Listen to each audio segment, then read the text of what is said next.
একটি অঙ্কের সমাধান দ্রুত কিভাবে করবেন তার জন্য একটি কৌশল দরকার। যেমন 45তম বিসিএস আমরা দেখে একটা অঙ্ক এসেছে, জাহিদ সাহেবের বেতন 10% কমানোর পর হ্রাসকৃত বেতন 10% বাড়ানো হলে তার কতটুকু ক্ষতি হলো। এটা 45তম বিসিএস এর একটা প্রশ্ন। খুব দ্রুত আমরা এই সূত্র ব্যবহার করে অঙ্কটার সমাধান করতে পারি। যেমন হিসাবকৃত বেতন বি গুণন আর বাই 100।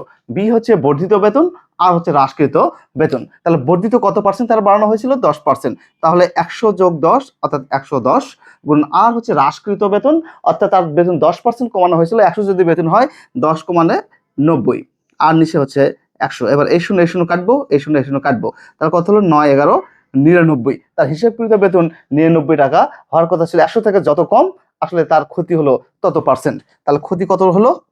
এই 100 বিয়োগ 99, অর্থাৎ তার ক্ষতি হয়েছে 1%।